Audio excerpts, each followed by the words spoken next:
Good afternoon, everybody. Welcome back to my channel. And here we're going to be continuing with the book that we left off on, We Are the Ants. And just to recap what we read yesterday night, we got an insight on the main character, how he sees the world, and the situation that we'll be seeing throughout the book, which is him being abducted by these things called the sluggers. And we will be figuring that out or seeing what they really are later on. And yeah, like I said, the intro won't be so long this time because I won't have so much to say. But let's get started. Chapter 2, 7th September 2015. The biggest letdown about being abducted by aliens is the abundance of gravity on the spaceship. We spend our first 9 months of life floating, weightless, and blind in a Munich sack before we become gravity's bitch. And the seductive lure of space travel is the promise of returning to that perfect state of grace. But it's a sham.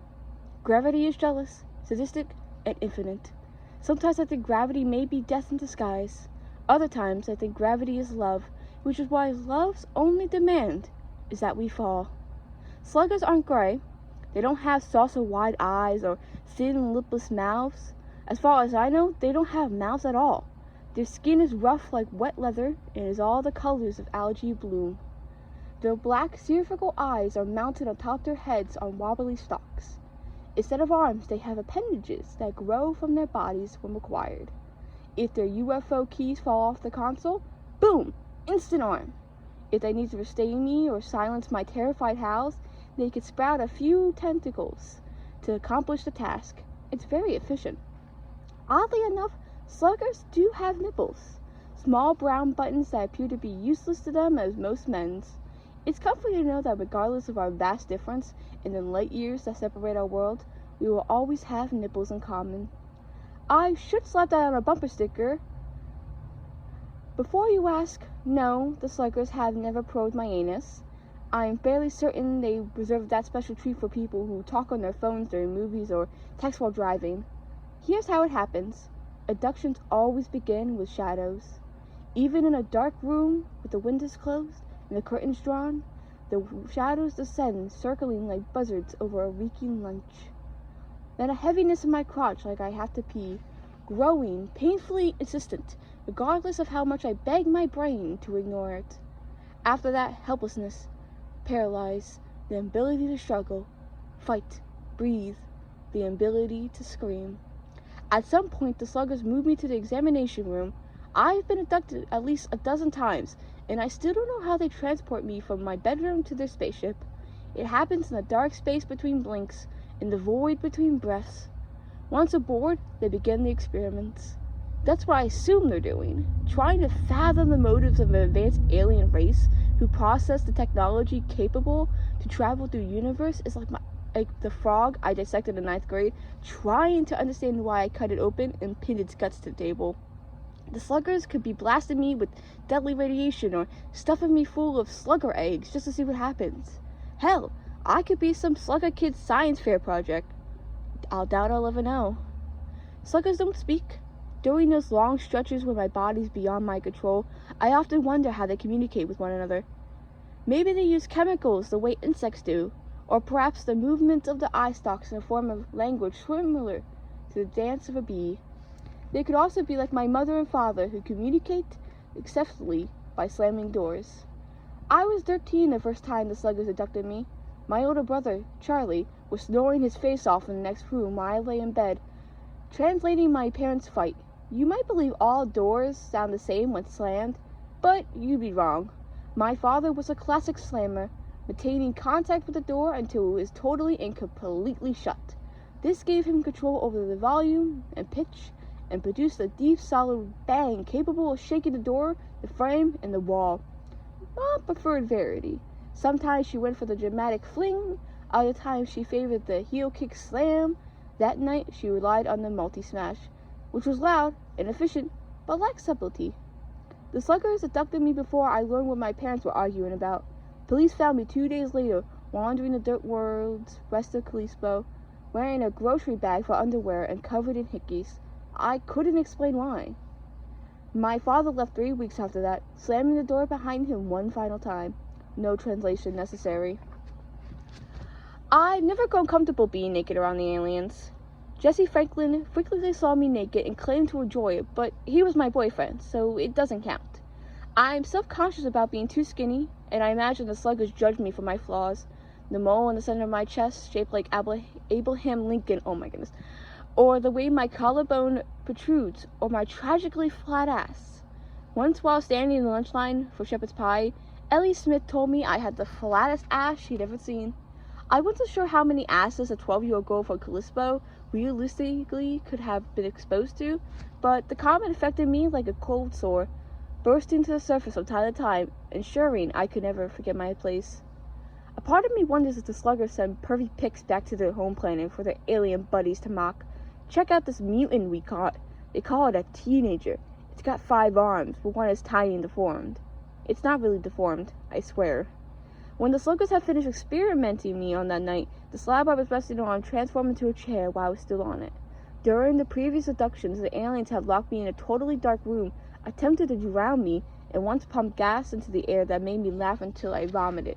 But they'd never given me a chair. I was immediately suspicious. One of the sluggers remained behind the others, disappeared into the shadows. The exam room was the only section of the ship I've ever seen, and its true shape and size were obscured by the shadows on the edges. The room itself was plain, a gray floor with the swirls that gave it the impression of movement and illuminated by 4 or 5 lights beaming from the shadows. The slab, which I had become a chair, was obsidian black. My limbs tingled, and that's how I realized I could move again.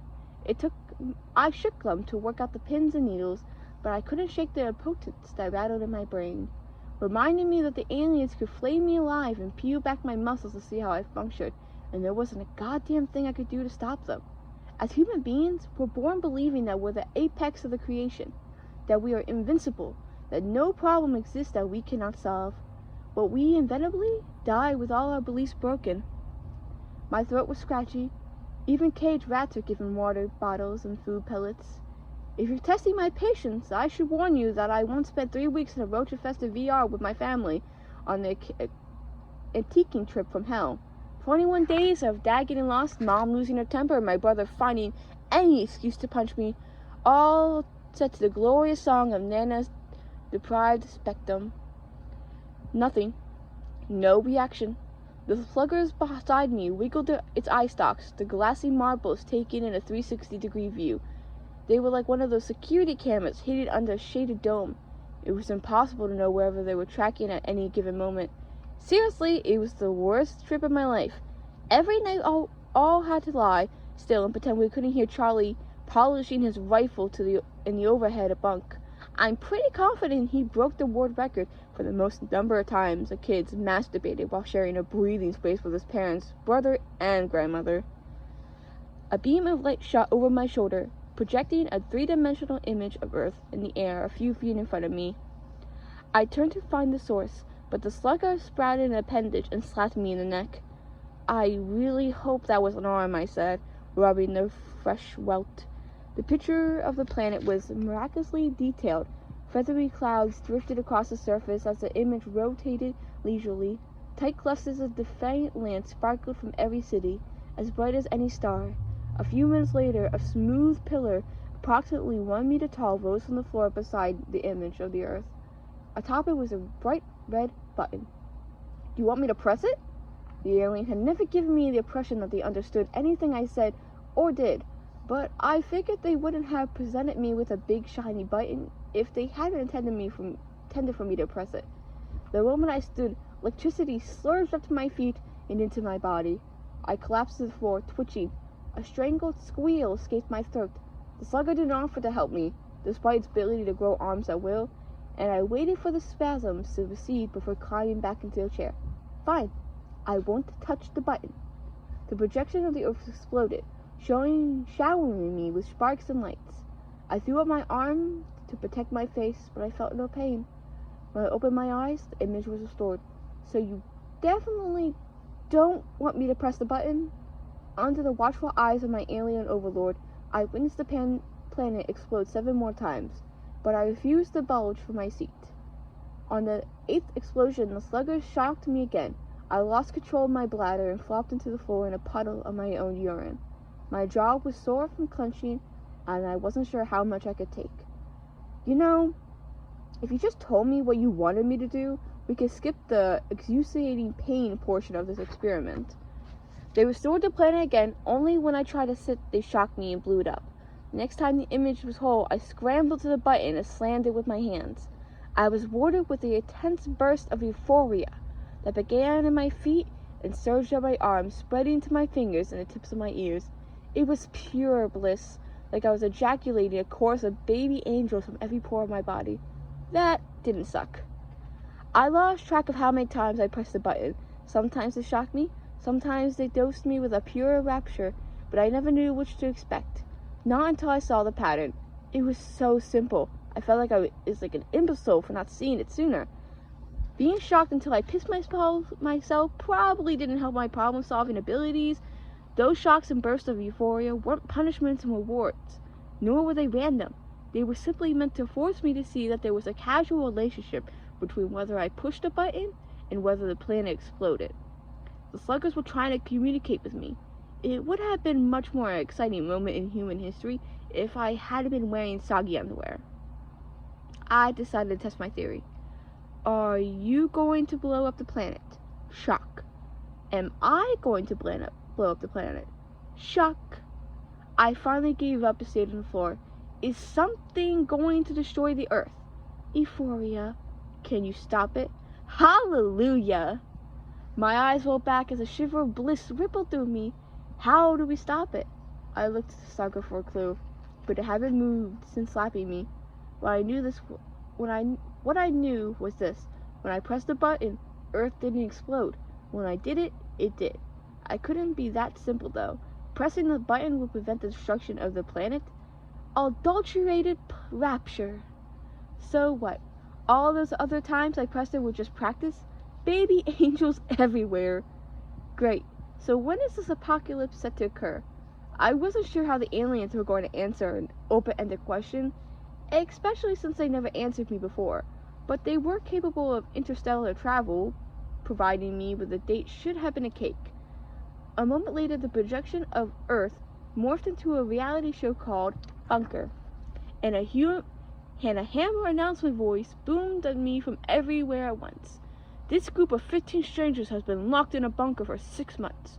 With only 144 days remaining, you won't want to miss a single minute as they compete for food, water, toilet paper, and each other's hearts. You guys gave me the worst stations up here. The commercial faded and Earth returned. So 144 days. It took me longer than I'll admit to do the math in my head. That means the world is going to end January 29th,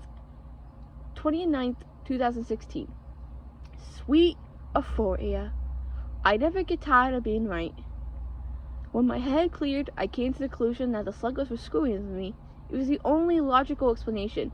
I refused to believe that they had the power to prevent the world's end, but had chosen to leave the decision up to a 16-year-old nobody. But it wasn't a joke. It's a choice of mine, and I held the fate of the world in my sweaty hand. The aliens probably didn't care one way or another. Just to be sure, I have until January 29th to press the button. Euphoria.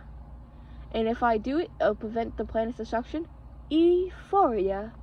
And if I choose not to press it, the Earth exploded, the projection disappeared, and the lights died. Okay, so that was the second chapter, and that was a lot. I'm not gonna lie, and you guys might be sitting there going, "Yeah, that was a lot."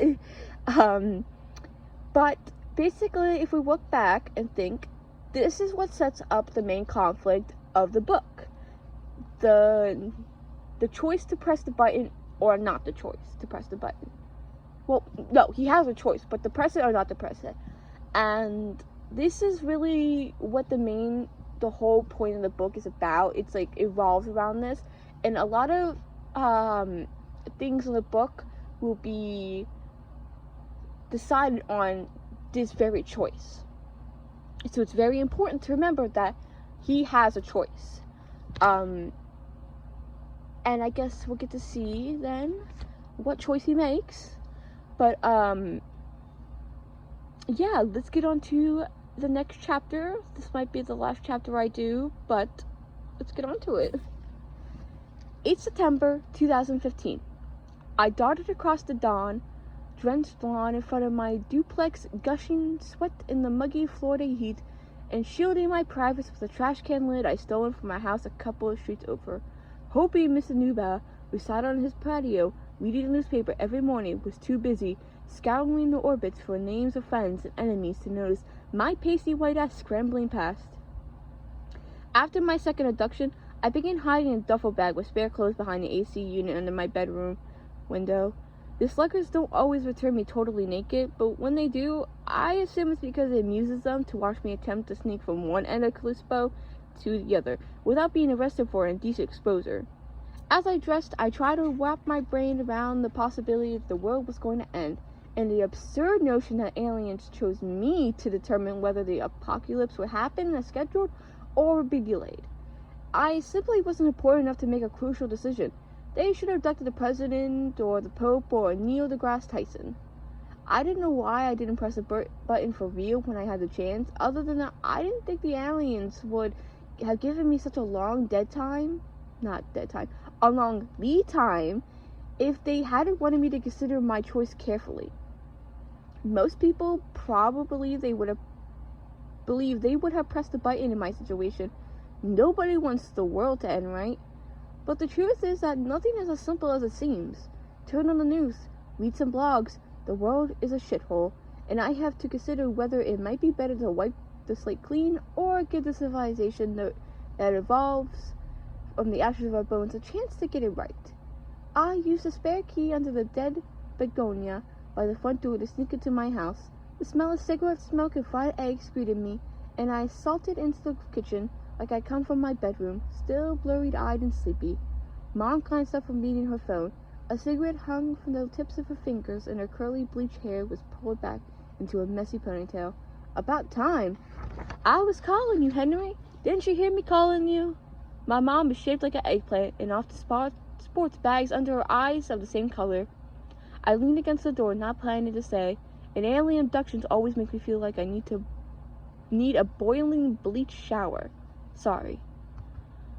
Nana smiled at me from the stove. She slid a plate of pepper-flaked fried eggs into the table and set the mayo beside it. Eat! You're too skinny. Nana is gritty and hard. She wears her wrinkles and liver spots like battle scars from war she'll never stop fighting. She's the Grussel stuck between time's teeth, and I love her for it. Mom took a drag from a cigarette and dragged it in my direction. I called you 100 times. Before I could reply, Charlie stomped in the kitchen and swiped my plate. He ate one egg with his hands as he flopped into a chair, and then set to work on the rest of my breakfast. Sometimes it's difficult to believe Charlie and I come from the same parents. I'm tall, he's short. I'm skinny, he used to be muscular, although most of it turned to fat after high school. I can count to 5 without using my fingers. Charlie has fingers. Henry didn't hear you because Henry wasn't home. Charlie smirked at me as he grabbed a fistful of bacon from the plate in the middle of the table. He grinced at Mom. Do you have to smoke while I'm eating? Mom ignored him. Where were you, Henry? Here. Liar, Charlie said. Your bed was empty when I got home from Zoe's last night. What the hell were you doing in my room? Mom took a drag of her cigarette and stubbed it down the ashtray. Her mouth was pursed and tight like a bright pink splinter, and her silence spoke louder than any slammed door. The only sounds in the kitchen belonged to the eggs frying on the stove and Nana whistling the bunker theme song. I couldn't sleep, so I went for a walk. What's the big deal? Charlie coughed. Bullshit under his breath, I replied with one finger. You're not sleepwalking again, are you? I was walking, Mom, but I was definitely awake. Charlie swiped the toast wedge that stuck me below my eye. 2 points. Did you just try to blind me with toast? What the hell is wrong with you? I grabbed the toast on the floor to throw it away, but Charlie held out his hand and said, Don't waste it, bro. Mom lit another cigarette. No one would blame me if I smothered you both in your sleep. I think my mom might have been pretty once, but the years devoured her youth, beauty, and enthusiasm for anything with an alcohol content of less than 12%. Nana handed me a paper bag stained with grease. "Don't forget your lunch, Charlie." I peeked inside the bag. Nana had dumped 2 fried eggs, 3 strips of bacon, and hash browns at the bottom. Broken yolk oozed over everything like sunny pus. "I'm Henry, Nana." As soon as she turned her back, I tossed the sack of lunch into the garbage can. "Do you need a ride to school, Henry?" Mom asked. I glanced at the clock on the microwave. If I hurried, I'd have enough time to shower and walk to school. Tempting. I read that beginning your day by doing something absurdly terrifying is good for you, but I'm going to pass. Smartass. "Could you drop me off at Zoe's?" Charlie mopped up the last of my eggs and with the projectile floor toast and stuffed it into his fat mouth. "Don't you have class this morning?" I asked, knowing full well Charlie had withdrawn from all his classes, but still hadn't told Mom. "I can swing you by the community college on my way to work," Mom said. "Thanks." "Great." Charlie faked a smile with gritted teeth, but I knew he was dreaming up 100 ways to cause me exasperating pain, most of which likely involved his fist in my face. My brother isn't terribly creative, but he is consistent. For the record, if the sluggers ever abducted Charlie, I'm sure he'll earn the anal probe. "Henry, I need you home right after school today." "Why?" I stopped my exhilarating slow exit from the kitchen, even though I needed to get out of there and take a shower if I didn't want to be late. "I'm working a double at the restaurant, so you'll have to look after Mother tonight." Charlie jeered at me from behind Mom's back, and I wanted to punch that smug look off his face. What if I had plans? I didn't have plans, but the dismal state of my social life was none of her business. Mom sucked on her cigarette. The cherry flared. "Just be at home after school, alright? Can you do one fucking thing I ask without arguing?" "Watch your mouth, young lady," Nana said from the stove. "Or you can go straight to your room with that supper." "Sure," I said. "Whatever."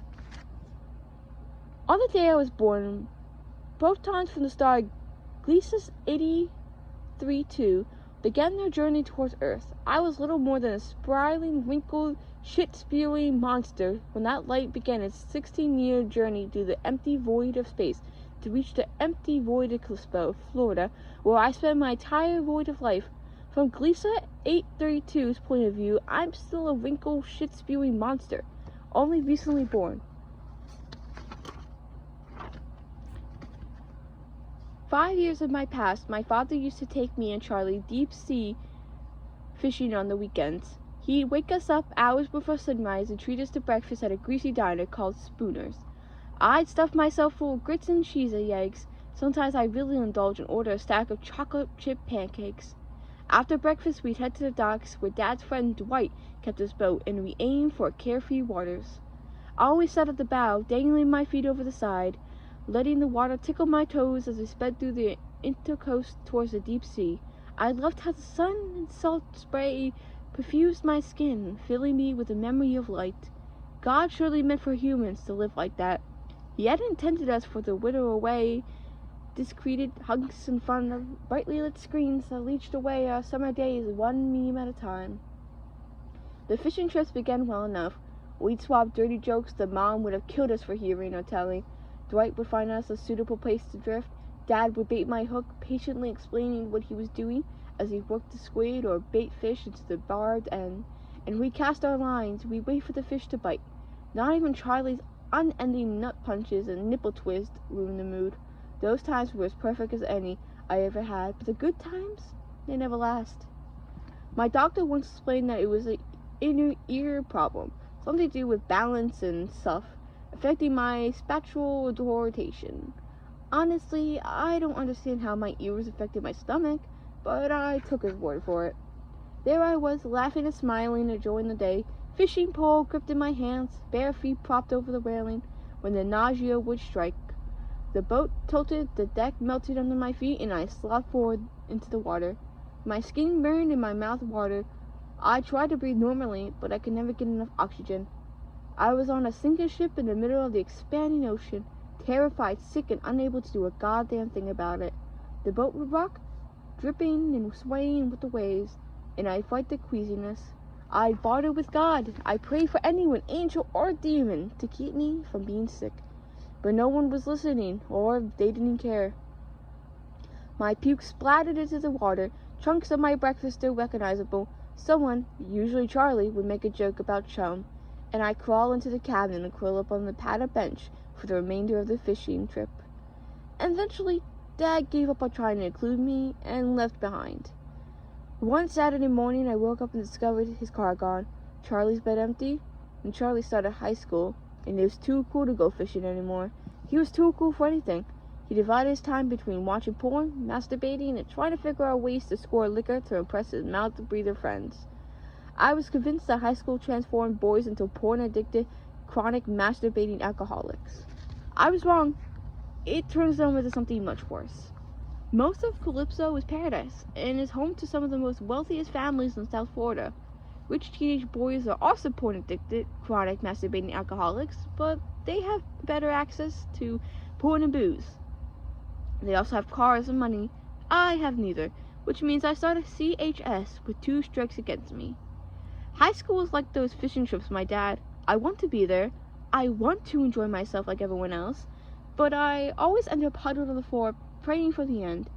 Jesse once told me that if I focused on a fixed point in the horizon, I would be okay, but Jesse hanged himself in his bedroom last year, so the value of his advice is dubious at best. Miss Francis stood at the smartboard trying to explain covenant bonds, which we were supposed to have reviewed the previous night.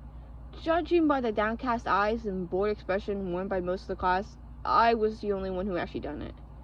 Miss Francie didn't care about social conservations. She rarely wears makeup, frequently shows up to late class in mismatched shoes, and extremely passionate about silence. Everything excites her. Magnetism, Newtonian dynamics, strange particles. She's a pretty strange particle herself, and she never lets our apathy discourage her. She'd teach chemistry with jazz hands and finger puppets if she thought that would inspire us. Sometimes her enthusiasm makes me cringe, but she's still my favorite teacher. There are days when her chemistry class is the only reason I can stomach school at all. "Hey, space boy," Marcus McCoy whispered at me from the back of the classroom. He has money in a car. I ignored him. "Yo, space boy, did you do the chem worksheet?" Muffled laughter trailed the question. I ignored that too. I stared at the illustrations of the molecules in my book, admiring the way they fit together. They had a purpose, a destiny to fill. I had a button. My mind wandered and I fantasized about the end of everything, about watching all the Marcuses McCoys in the world die horribly bloody deaths. I'm not gonna lie, it made me want to masturbate. Space boy. Space boy. Their sadistic giggling irritated me the most, as much as the nickname. On my left, Audrey Dorn sat at her desk, scrutinizing me. She has an easy southern smile, calculating eyes, and unusually dresses like she's on her way to a business meeting. She's the kind of girl who doesn't believe in good enough. We were friends once. When she noticed I'd been staring at her, she shrugged and returned her attention to Francie. "Come on, space boy. I only need a couple of answers." I glanced over my shoulder. Marcus McCoy was leaning forward, on his elbows so that his biceps bulged in his tight polo for everyone to appreciate. He wore his thick brown hair parted neatly to the left, and he flashed me his entitled grin. Doesn't mean to Marcus what it means to close without money in a car. "Do your own homework, Marcus."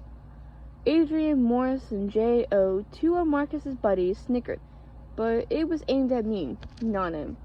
"I don't have little green men do it for me," Marcus said, drawing even more attention. "What's so funny?" Miss Farcy scowled at me and Marcus. She took the shiring of electron pairs seriously. "Nothing," I mumbled. Marcus said, "Nothing, Miss Francie," barely able to finish the sentence before cracking up. I have Charlie to thank for outing me to the entire school. He was a senior when I was a freshman. He had considered telling anyone I'd been abducted by aliens, and turning me into a social pariah was his greatest achievement. I don't know who thought up the nickname Space Boy, but it stuck.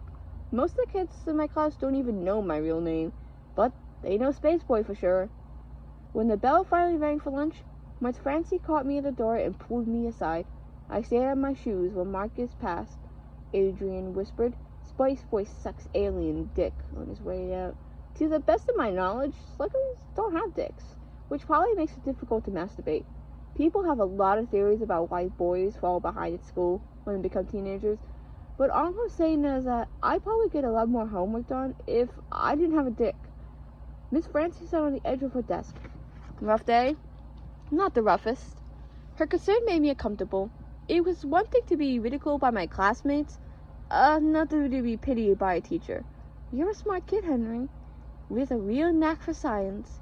You're gonna show those boys one day. Maybe that's true, but cliché platitudes rarely help. Isn't it possible for the world to end suddenly? Miss Francie cocked her head to the side. Well, sure, there are a number of scenarios that could lead to extinction of life on Earth. Like what? Asteroid impact, gamma radiation from a nearby supernova, nuclear holocaust? She took the list off of her fingers before she stopped and narrowed her eyes. I know high school is rough, Henry, but blowing up the planet is never the answer. You clearly forgot what high school was like from my side of the desk. Marcus slammed me against the side of the bathroom stall. This rickety partition shook from the bolts rattled, and he invaded my personal space.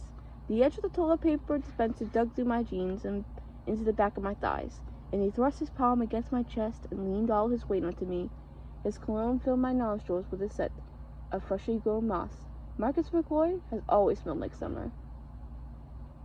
Okay, guys, I'm gonna have to stop here for today. I know it's the middle of the chapter. I'm so sorry. I love you guys all so much.